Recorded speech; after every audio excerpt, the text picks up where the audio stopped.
Maïmouna Gueye Bambalo lañ ci àndal tey nag ñuy waxtaanee économie ak li ñu tuddee diplomatie économique. diplomatie économique Pape Cheikh mu nekk façon diplomatie boo xamante ni dafa gën a fës fan yi wala boog at yi nga xamante ni moom la ñu weesu donc duñ def nag balaa ñuy xuus ci sujet bi comme niñ ko tàmm di defee waxtaan nañ si ak ki nga xamante ni mooy Amadou Diallo consul général du Sénégal en France ñu déglu ko moom mu indi ñu si ay leeral. diplomatie économique c'est-à-dire que terme bu bees la bu ñu xoolee diplomatie c'est-à-dire dafa am diplomatie d'abord. après mu am diplomatie économique balaa ma lay wax lan mooy diplomatie économique dama lay expliquer rek diplomatie économique ba léegi ni réew yu am doole ñoo koy pratiquer mooy ay États-Unis ay France ay Chine ak yooyu pourquoi parce que ñoom dañu bëgg samp seen drapeau économique ci réew bu ne gis nga Sénégal xëy na ci at yi di ñëw di nga fi gis ay McDo loolu drapeau américain la nga gis Coca-Cola en droit drapeau américain seen drapeau économique la donc diplomatie économique mooy ngay saytu ci àdduna bi ngay xool nan ngay influencer sa économie ci réew yu nekk ci yeneen réew yi ko donc loolu concurrence la entre yenn pays yi la mais léegi pays yëpp daanaka Sénégal depuis 2012 président Macky Sall def ñu instruire pour ñu ci liggéey nañuy def ay rencontre fii Sénégal ubbi ay bureau économique ci ay ambassades yu bëri pour vraiment liggéey ci côté boobu parce que yàgg nekk suñu faiblesse. ñun ñoo xam Sénégal et puis ñun bitim réew lañ nekk donc bi ñu xamee Sénégal mooy xam nañ ay outils yu nekk Sénégal mooy ñu xam ay secteur fu am ay opportunités de développement. mooy ci wàllu tourisme ci wàllu énergie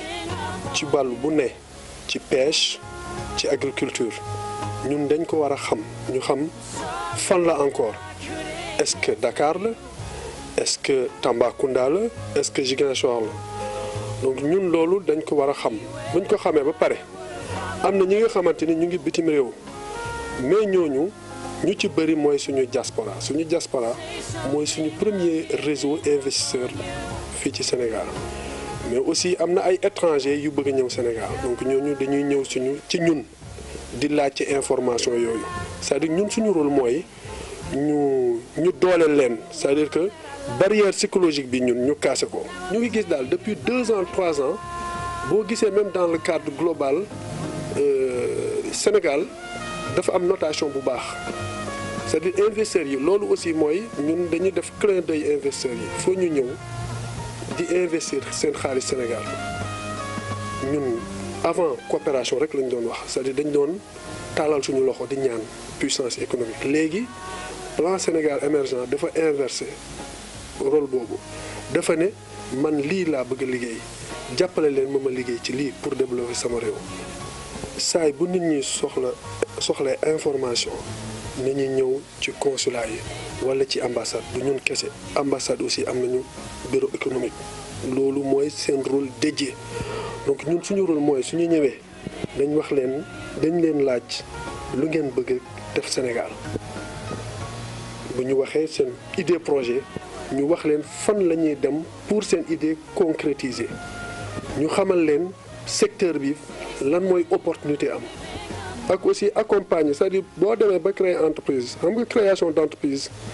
du ci entreprise bi rek ku jóge France bëgg a créer entreprise xëy na day ànd ak famille am day ut kër dañ koy expliquer fan nga mën a am kër su amee ay doom yoo xam ne dañu jàng école loolu aussi suñu rôle la pour ñu loolu en fait ci mesure d'accompagnement yi parce que il faut ñu def tout pour que blocage psychologique bu mu am ñu débloquer ko. ñu doon déglu ki nga xam ne ni mooy consul général bu Sénégal ca France di wuyoo turu Amadou Diallo mu doon expliquer li nga xam ne ni moo jëm ci li ñu tuddee diplomatie économique. diplomatie économique pas cher moom li mu expliquer bu ñu ko bëggee résumer rek mooy ne que dafa expliquer ni que dafa am ay dispositifs yu bëri yoo xamante ni état du Sénégal daf ko mettre en place. mais sénégalais yi nekk ci diaspora bi duñ ko am opportunité saisir ko wala du ñu xam information yi nga xamante ni moo ci nekk au-delà de sénégalais yi nga xamante ni ñu ngi ci diaspora bi investisseurs étrangers yi nga xamante ni ñoom ñu ngi ci dëkk yi ñu nekk ñoom dañu am ñoom consulier ak ambassadeur rôle jaay fa Sénégal expliquer opportunité yi nga xamante ni ñoom moom lañ mën a saisir au niveau du Sénégal à travers tourisme à travers yenn investissement yi donc sénégalais bi nga xamante ni dafa nekk foofu bu ñëwee ci consulat yi wala ambassade yi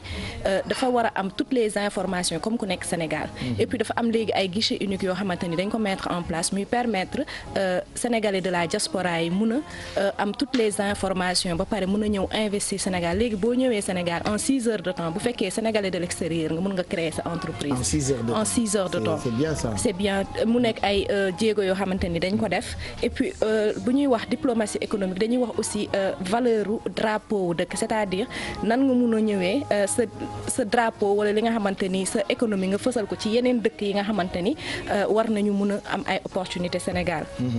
moom mu ngi koy joxe exemple comme ay entreprises yoo xamante ni dañuy délocaliser wu dem wala ñu am ay franchise ci yeneen entreprise loolu yëpp ci wàllum diplomatie économique lay nekk donc moom lu mu gën a insister mooy ni que sénégalais yi nga xamante ni dañu nekk ci diaspora bi wala investisseurs yoo xamante ni dañu bëgg investir au Sénégal dañu war a dem ci consulat yi ak ambassade yi ñu expliquer leen lépp li nga xamante ni moom mooy dispositif boo xamante ni nekk na lu ñu mettre en place pour ñoom et éventuellement aussi dafay am ay accompagnement parce que du yem rek ci création d'entreprise bi parce que investissement boo koy def dafa am ay yeneen domaines yoo xamante ni da ciy dugg par exemple boo nee dama jóge Sénégal bëgg ñibbisi ñoom dañ lay accompagner sax ba ci choix d'école bi nga xamante ni moom la sa doom par exemple bu fekkee ni que da nga nekk foofu ba am fa nationalité dinañ la expliquer genre école yi nga xamante ni mën nga fa dugal sa doom te doo fay am na programme français voilà wala ay këyit dinañ la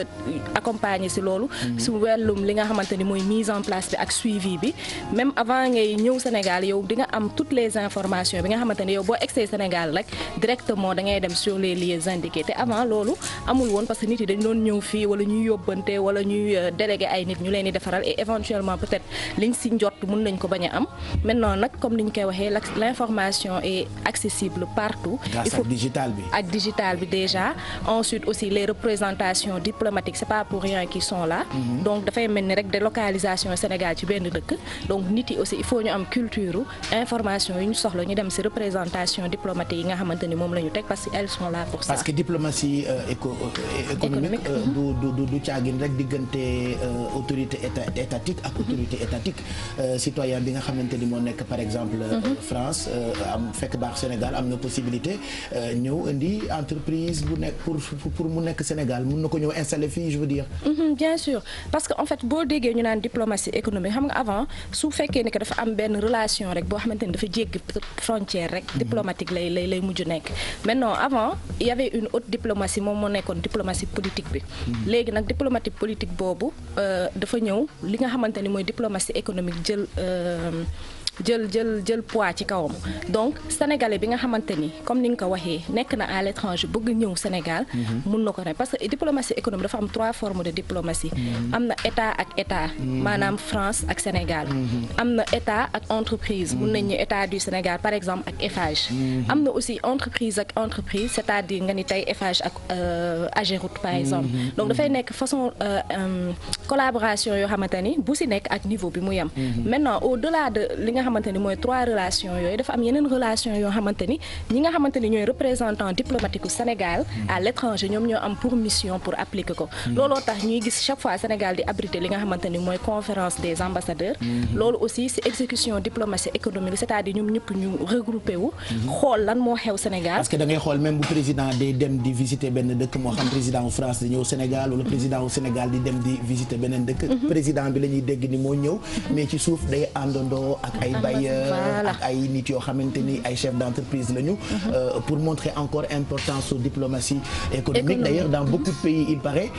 dañu boole léegi ñaari ministère def ko benn muy ministère des affaires étrangères ak ministère de l'économie mu nekk benn ministère comme quoi diplomatie économique ça a beaucoup d'importance au développement au ça a beaucoup d'importance et puis comme on dit la mondialisation dañu nekk ci ère boo xamante ni frontière amatul et puis loolu bu ñu ko bëggee fësal il faudrait que ça se il faudrait que ça ait un impact direct sur l'économie. Donc au-delà de li nga xamante ni moom mooy frontières yi léegi xam nga nañ naan on est dans un monde universel boo xamante ni amatul frontière, mondialisation. Donc ce qui fait que benn barrière amatul, nit yi nag ku si nekk fi nga nekk rek war nga mën a jaay li nga xamante ni moom ngay représenté. Voilà, c'est très important en tout cas. Defe naa peut-être bu ngeen xamuloon luy loolu tey jaare ngeen fa xam replay bi ci YouTube bi /TFM. Merci Maymouna Gueye Bambalo.